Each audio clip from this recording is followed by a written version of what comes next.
Hi, I'm Peter J. Ray. Welcome to Adventures in History. Today's topic is Dearest Mother, Love Ruthie. Ruth Smallshaw Ray's Letters to Her Mother. 1947, Part 30.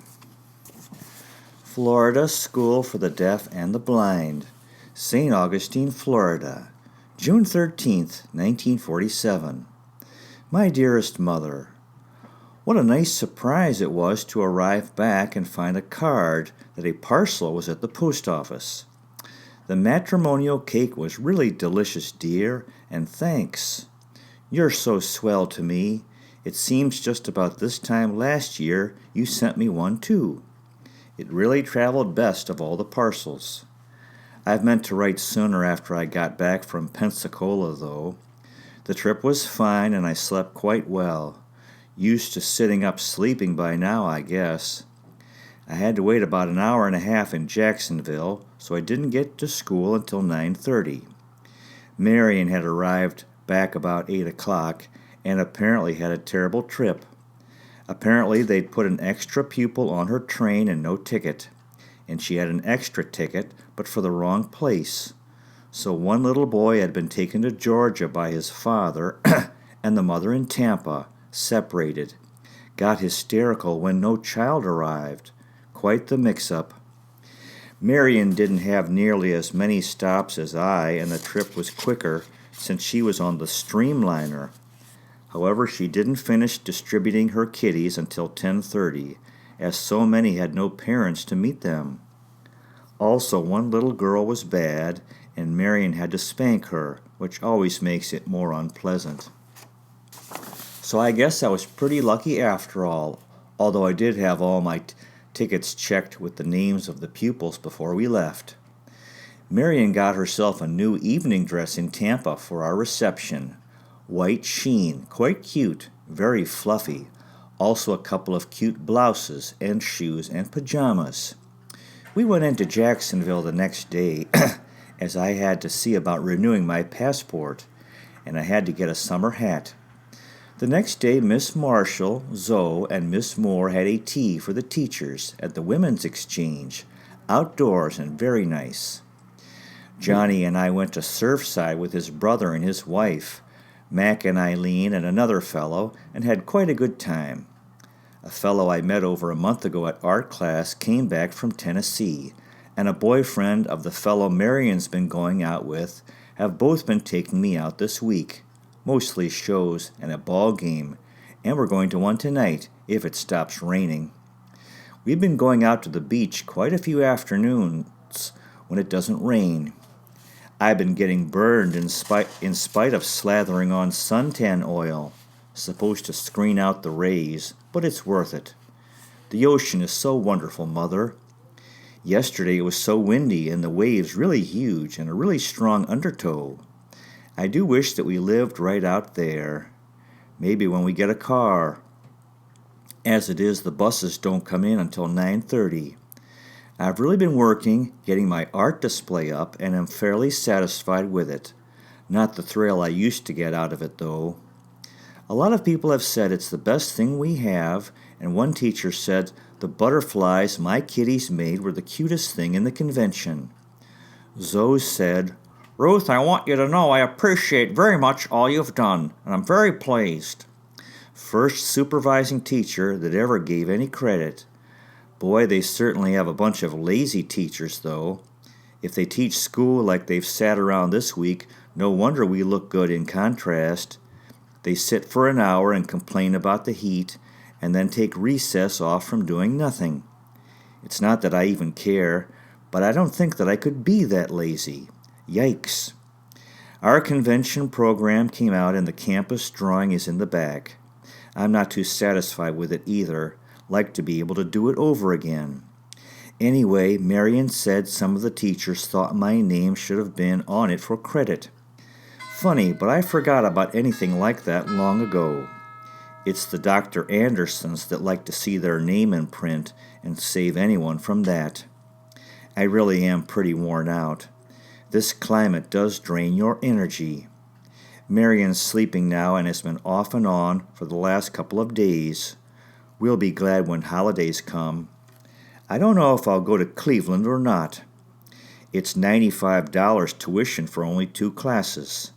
I think maybe I'd rather take some art in Chicago at the Art Institute. I have a reservation, but I'm trying to find out the fee, maybe too much.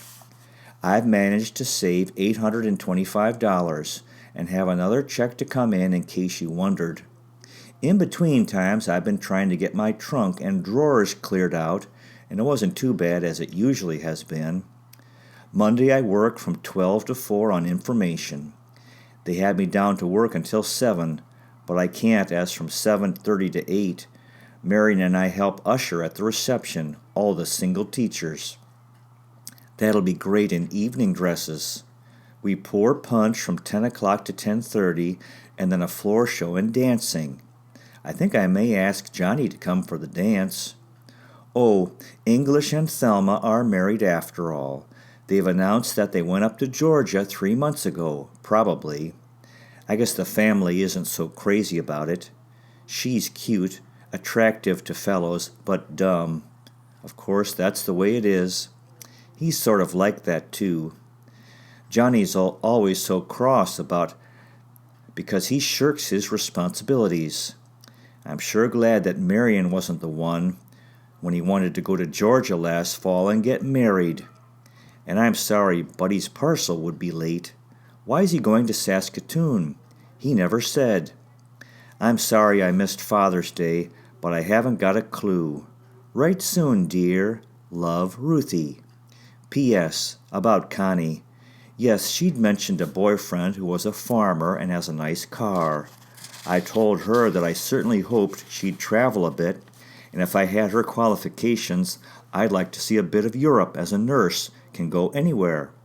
I told her that to come into Florida, they must pass a certain test, and the pay is $145 a month and up plus maintenance. That's at the hospital here. I imagine she'll be sensible enough to travel, though. We have a delegate coming from Shanghai, China, and Marion and I are going to see if he needs a couple of teachers. Probably won't, but we'll see. I don't know how else I could influence Connie, though. I'm interested to hear how Bud's trip to Montana was. Sounds as if he should be a busy boy in Regina with grade 12 exams. I enjoyed his letter, though, and want to hear about what's going to be the Saskatoon venture and when he's going. Bye again. Love, Ruthie. P.S. 2. I finally heard from Don, and he thought I ought to be on my way home by now. Excuse the delay. He's got his first year and now taking pre-physics in Saskatoon. I think he's pretty good even if he can't write letters. We went to the ball game last night and got caught in the rain. Got soaked, so came home and won 3 cents in poker. Love, Ruthie. 60 East Cedar Street, Chicago, Illinois, July 28, 1947. Dearest Mother and Daddy, again, this will probably be very short, but I thought you might be wondering how your daughter is. Believe me, I enjoyed your letters so much, and am very anxious to get home. I wish I were there now, but there have been a couple of reasons for the delay. I was through school Friday, but had a letter from Marion to say that she couldn't get reservations until Sunday, which means she'll be coming in tonight. Then Juan and Carl wanted more sittings on the paintings, so here I am. Honestly, I'm just about dead from the sittings. All day Thursday, 6 hours, Saturday morning 4 hours, and this afternoon 4 hours. Juan gets enthusiastic and then dejected. Ah, Ruth, this is it. No, no, no. It goes on and on. He really has got something, though. One woman is paying him $190 for her portrait. Today, however, I went over to his studio at the University of Chicago, and believe me, it's an experience. Ruth, you know you are a very attractive girl. You have many boyfriends. Believe me, if not many men have already told you, they will. I know. It goes on and on. Of course, I keep very quiet. Then he asked if I would marry a foreigner. Then if I'd go to a nightclub with him. I'm going to his other studio tomorrow, but believe me, Marion's going too. Last week I met a fellow who lives next door, an engineer for Shell Oil Company, and he's taken me out quite a few times. He was just over and is coming back when I finish this to drive me to the train to meet Marion. It'll be swell, because Chicago at midnight isn't so good all alone. He has a 1947 Ford. Last week, 2 of the fellows from school took me out after a hard day at school, and one took me out Friday again. He had his car and showed me quite a lot of Chicago. He was a window decorator before the war, and now trying to work into industrial designing. Lewis. I was out with the engineer again Saturday and Sunday.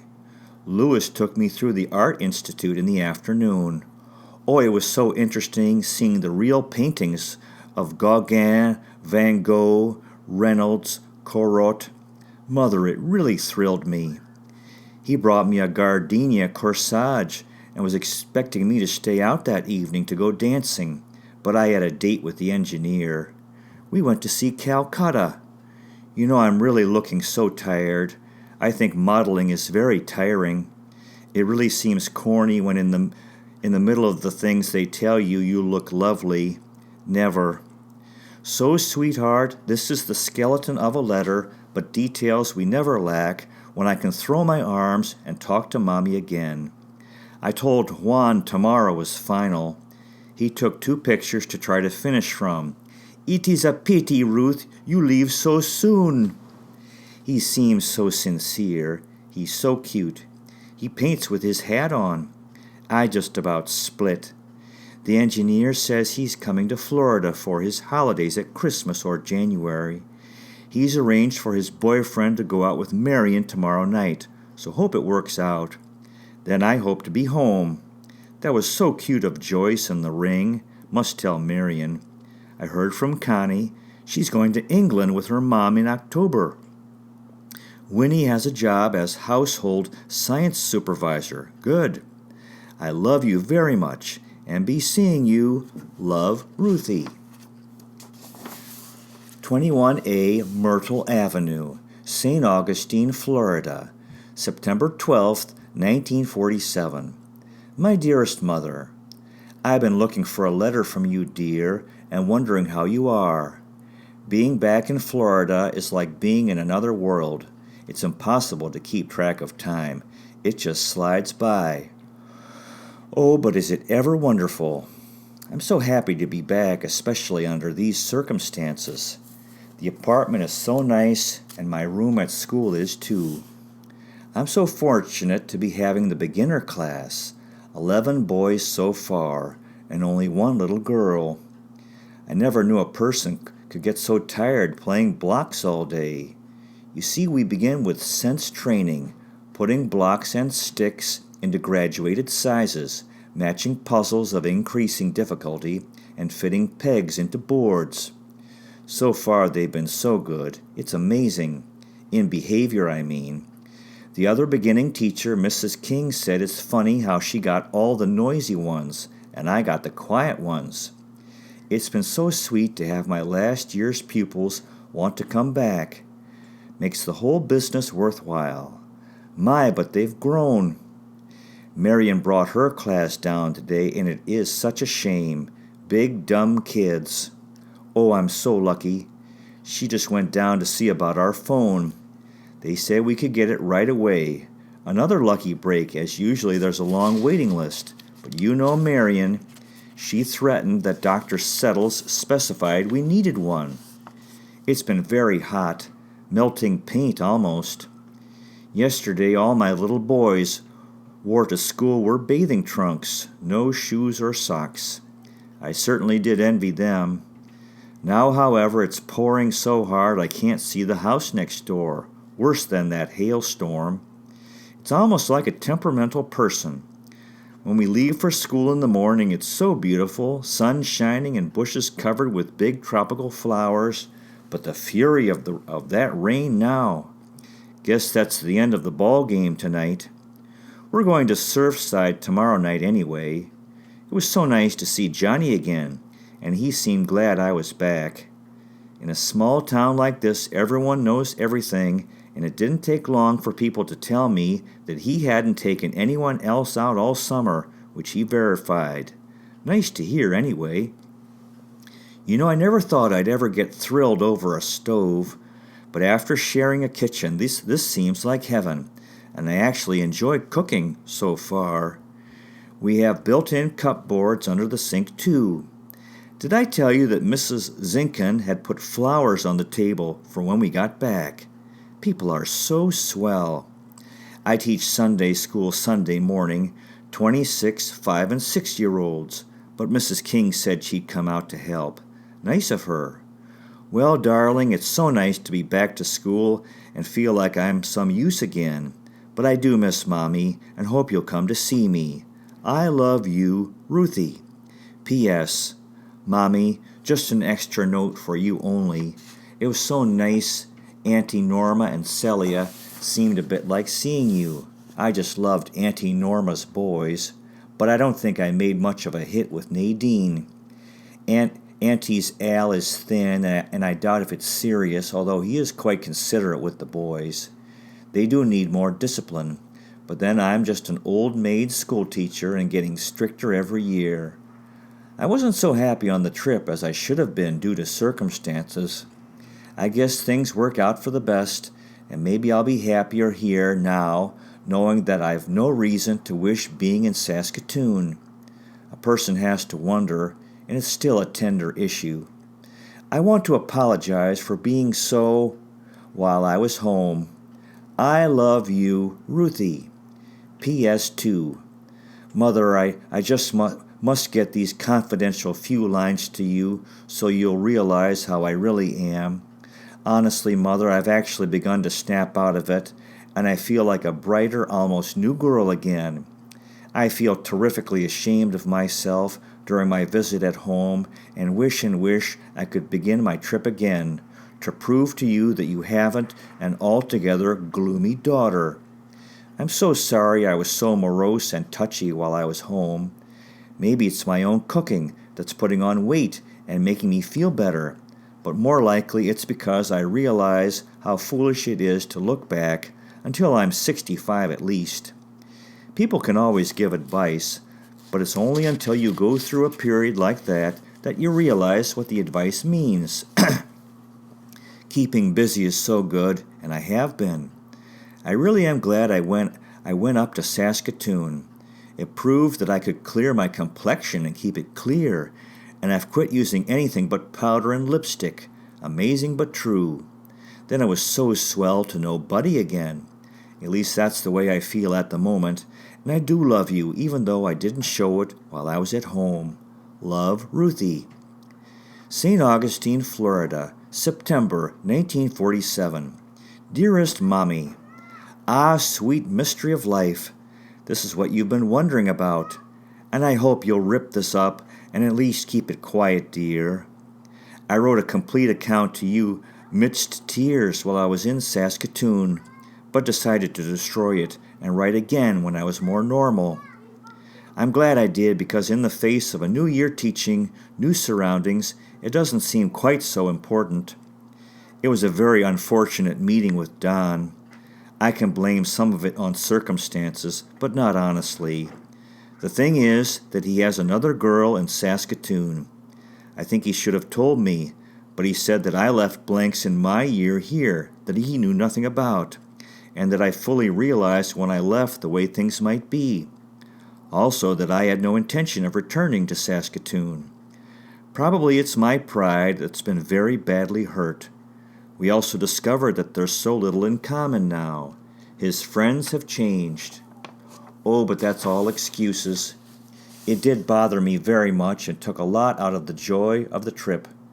It sure was swell to have Bud there, and if he knew he didn't let on. Marshall figured I was one big crab. It's such a relief, though, now, and I wish I could be home now, because it was a strain before. Don's asked me to write. Why, I don't know. He also told me to keep on being a good girl.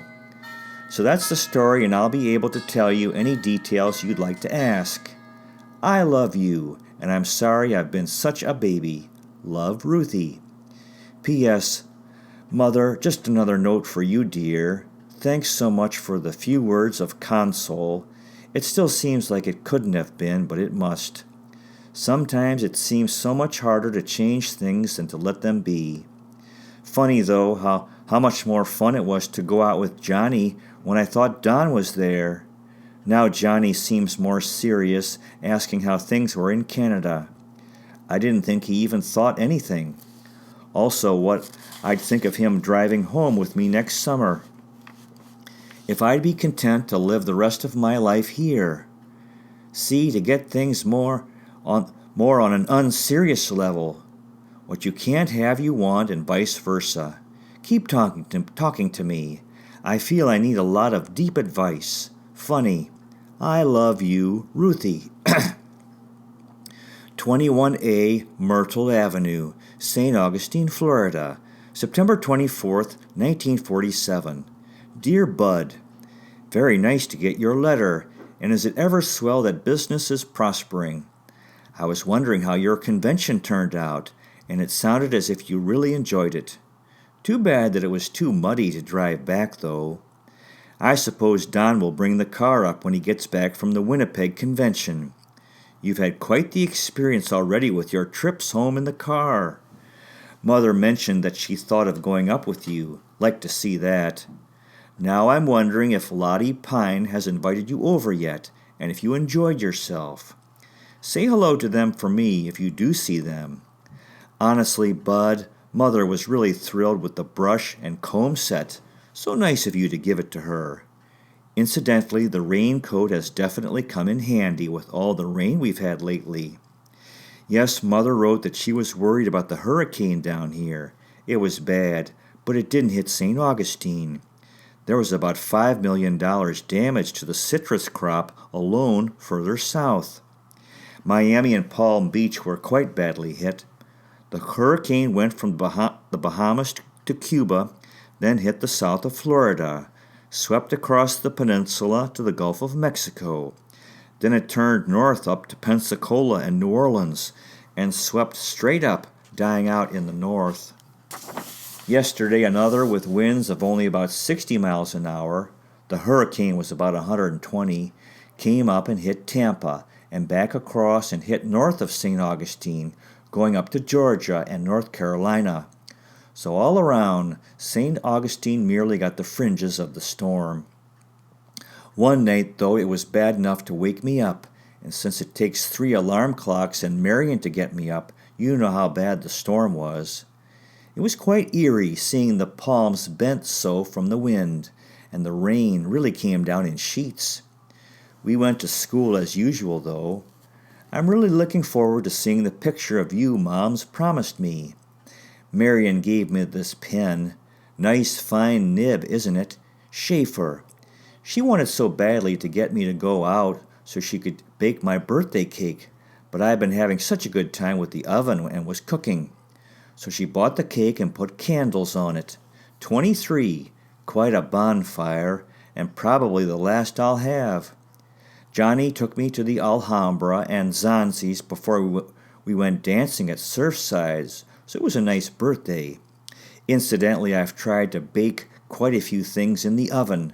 Peach pudding, pie crust top, cheese souffle, jelly roll, butter tarts, coconut oatmeal cookies, apple pudding, chocolate cake, and muffins. So I've really been having fun. I guess the novelty will wear off, but in the meantime, we eat. I don't know if it'll help at all, but I really wish that you'd start going to church. You're quite close to St. John's Cathedral. You were quite active in AYPA in Regina, and they used to have quite a good one at St. James in Saskatoon. Can I interest you? Let me know how things are, and I hope the business keeps in full swing. Lots of love, Ruth. To be continued. Well, that concludes today's presentation. Good luck to you with your efforts in family history if this interests you, finding, preserving, and sharing old letters, diaries, and photographs, and interviewing elderly relatives while they're alive. You might consider liking and subscribing. You also might consider checking out our website, Adventures in History, with Peter J. Ray at peterjray.com. Thank you so much for watching. I really appreciate it. God bless you. Take care, and I'll see you next time.